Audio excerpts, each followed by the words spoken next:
हाँ जी बच्चों, सभी को नमस्कार।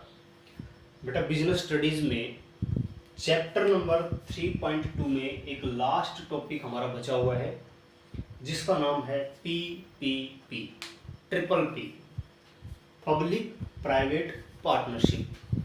हमने पब्लिक सेक्टर के बारे में पढ़ा कि पब्लिक सेक्टर में कौन कौन से बिजनेसेस आते हैं, जैसे डिपार्टमेंटल अंडरटेकिंग्स आया था, पब्लिक कॉरपोरेशंस आया था, गवर्नमेंट कंपनीज आई थी। प्राइवेट सेक्टर में हमने जो यूनिट नंबर 2 पढ़ी थी वो सारे बिजनेसेस आए थे, जिसके अंदर sole proprietorship, partnership, society, companies, ये सारे प्राइवेट इंडिविजुअल्स के द्वारा होल्ड किए जाने वाले बिजनेस थे और पब्लिक सेक्टर के अंदर ये बिजनेसेस कवर होते हैं। अब कई बार क्या होता है कि कुछ ऐसे प्रोजेक्ट होते हैं जिनमें पब्लिक और प्राइवेट दोनों का इन्वॉल्वमेंट जरूरी होता है। हम सभी जानते हैं कि जो प्राइवेट सेक्टर है उसका जो पर्पज होता है वो होता है बेटा प्रॉफिट अर्न करना। ये प्रॉफिट के ऊपर ज़्यादा फोकस करते हैं, इन्हें किसी भी एंगल से पैसा चाहिए। जबकि पब्लिक सेक्टर के अंदर जितने भी बिजनेस सेटअप किए जाते हैं वो गवर्नमेंट के द्वारा सेटअप होते हैं और गवर्नमेंट का जो मेन फोकस होता है वो होता है बेटा सोशल वेलफेयर, यानी कि सोशल इंफ्रास्ट्रक्चर जो होता है उसको स्ट्रॉन्ग करना, देश के अंदर जो बुनियादी चीज़ें हैं उनको मजबूत करना, लोगों के भले के लिए ज़्यादा से ज़्यादा काम करना, सोसाइटी का, पब्लिक का ज़्यादा से ज़्यादा बेनिफिट हो, इसका मेन जो फोकस होता है वो पब्लिक सेक्टर का होता है। जबकि प्राइवेट सेक्टर में लोग काम करते हैं प्रॉफिट अर्न करने के लिए। तो कुछ ऐसे प्रोजेक्ट होते हैं जिनमें गवर्नमेंट ये चाहती है कि मैं अकेली काम नहीं कर पाऊंगी, मुझे प्राइवेट इंडिविजुअल्स की हेल्प लेनी पड़ेगी, क्योंकि प्राइवेट सेक्टर के अंदर जो पीपल काम करते हैं वो थोड़ा सा हायर लेवल के क्वालिफाइड इंसान होते हैं। जो मैनेजर्स होते हैं वो एक्सपर्ट क्वालिटी के होते हैं, जिनके पास भयंकर जो नॉलेज होती है वो पाई जाती है। कुछ कई बार गवर्नमेंट को पैसे की कमी भी पड़ जाती है कि वो इतना जो बड़ा प्रोजेक्ट है उसको फाइनेंस नहीं कर पाएगी, तो मुझे प्राइवेट इंडिविजुअल्स की हेल्प चाहिए ताकि प्राइवेट इंडिविजुअल्स भी इस बिजनेस में कंट्रीब्यूट करें और हमारा जो काम है वो हो जाए।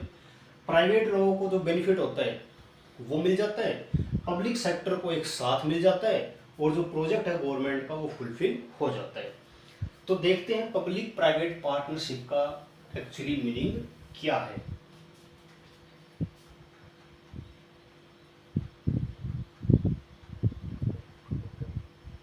गवर्नमेंट प्रोजेक्ट्स हैं, इन प्रोजेक्ट्स को फुलफिल करने के लिए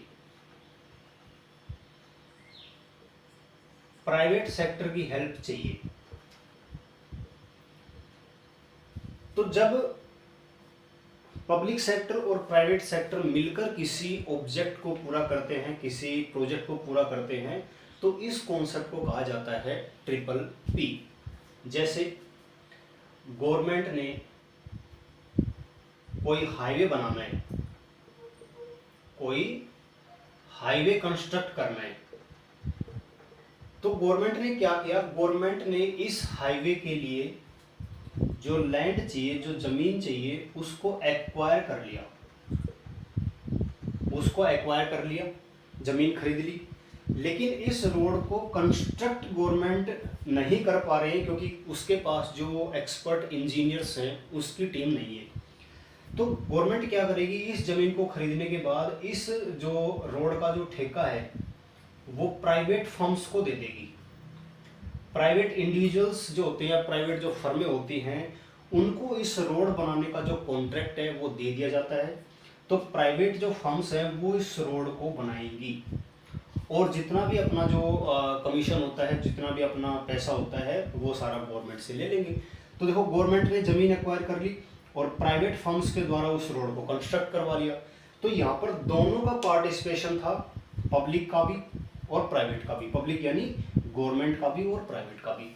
तो इस प्रकार के प्रोजेक्ट जिनमें पब्लिक और प्राइवेट दोनों सेक्टर मिलकर काम करते हैं उन्हें कहा जाता है पब्लिक प्राइवेट पार्टनरशिप। ठीक है, तो आपने देखा होगा कि बड़े बड़े जो प्रोजेक्ट्स होते हैं उनमें गवर्नमेंट प्राइवेट लोगों को भी साथ में रखती है, क्योंकि प्राइवेट इंडिविजुअल्स जो होते हैं, प्राइवेट फर्में जो होती हैं, उनके अंदर एक्सपर्ट क्वालिटी के ट्रेंड जो पर्सन्स होते हैं वो पाए जाते हैं, जो कि किसी भी काम को पूरी एक्सपर्टाइज के साथ करते हैं। ठीक बेटा, तो बुक में एक बार देख लेते हैं इसको। Public private partnership refers to, ये पेज नंबर 166 पे आपको मिलेगा कि public private partnership involvement of private sector in the government project aimed at public benefit.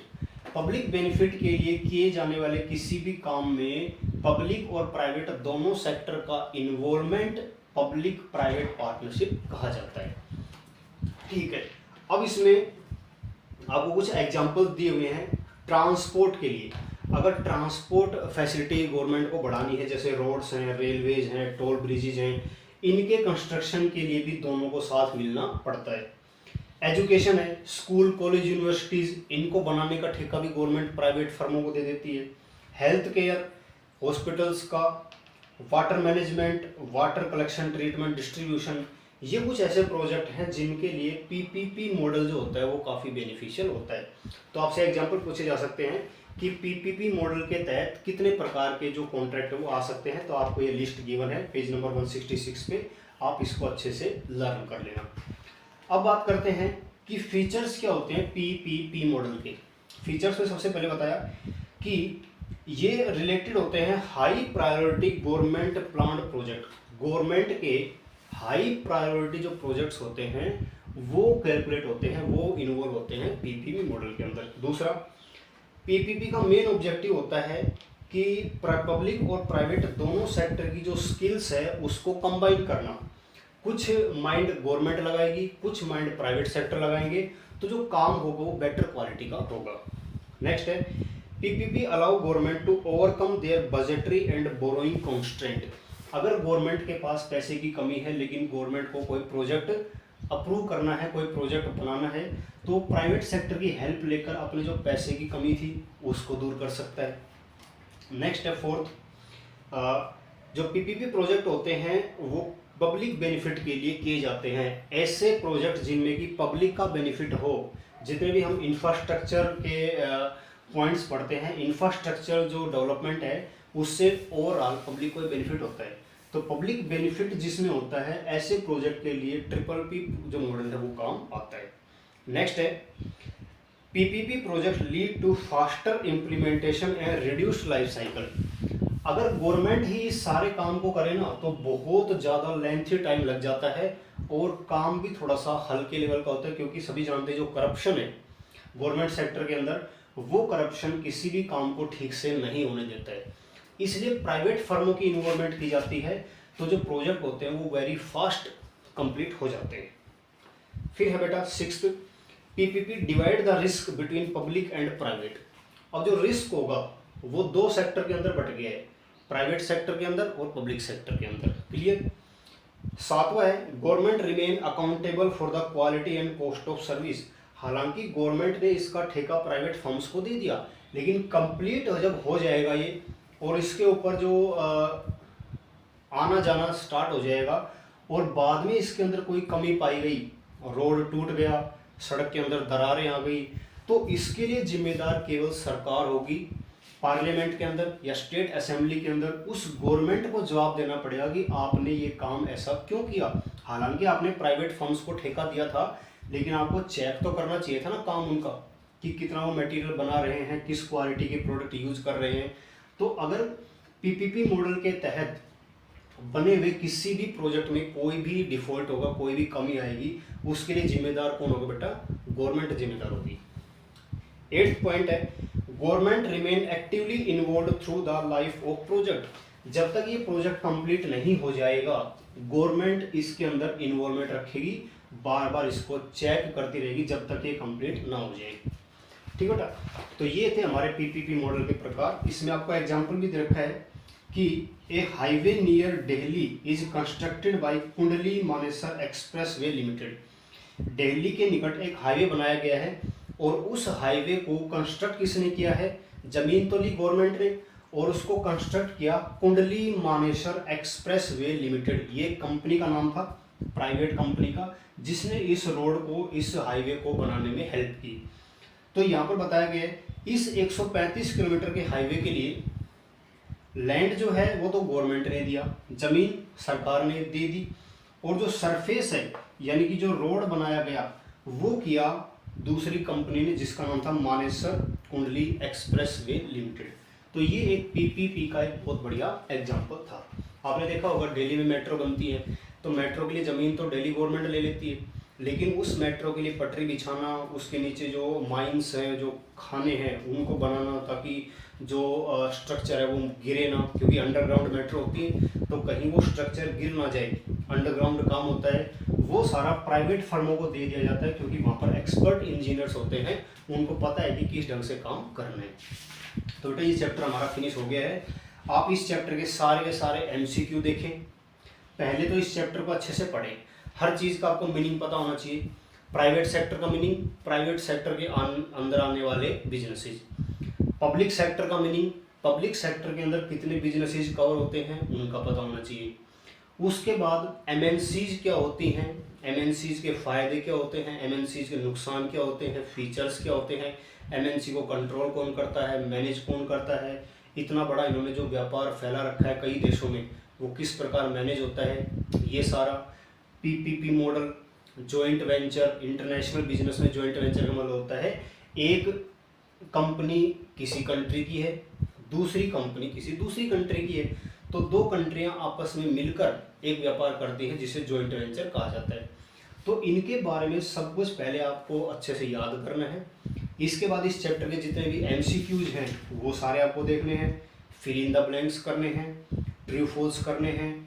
अगर शॉर्ट आंसर टाइप क्वेश्चंस हैं इनको भी एक बार रिवाइज कर लेना है। तो सारे क्वेश्चन जब आप कर लोगे तब आपको इस चैप्टर की और भी ज़्यादा नॉलेज हो जाएगी। यूनिट नंबर 4 हम स्कूल में स्टार्ट करेंगे, तो 16 तारीख से सभी बच्चे बिना किसी लापरवाही के अपने सामान पैक कर लो अच्छे से, अपनी बुक्स वगैरह ले लो, सारी बुक्स सभी बच्चों के पास होनी चाहिए, बिजनेस की हो, अकाउंट की हो, इको की हो, चाहे इंग्लिश की हो, सारे सब्जेक्ट की बुक आपके बैग में होनी चाहिए। सारे सब्जेक्ट की फेयर नोटबुक आपकी बैग में होनी चाहिए, रफ नोटबुक, पेन वगैरह, अपने मास्क, पानी की बोतल और लंच बॉक्स। इन सभी आइटम्स के साथ आप लोग 16 तारीख से स्कूल में आएंगे और उसके बाद छुट्टी नहीं करेंगे, क्योंकि बेटा सिलेबस थोड़ा सा लेंदी है +1 का, और CBSE हो सकता है कि +1 के लिए भी नोटिफिकेशन डाल देगी। +1 के एग्जाम भी 2 शिफ्टों में होंगे, टर्म 1 टर्म 2, इसलिए हमें अपने सिलेबस को थोड़ा सा फास्ट खींचना है। तो मिलते हैं 16 तारीख से, तब तक के लिए धन्यवाद।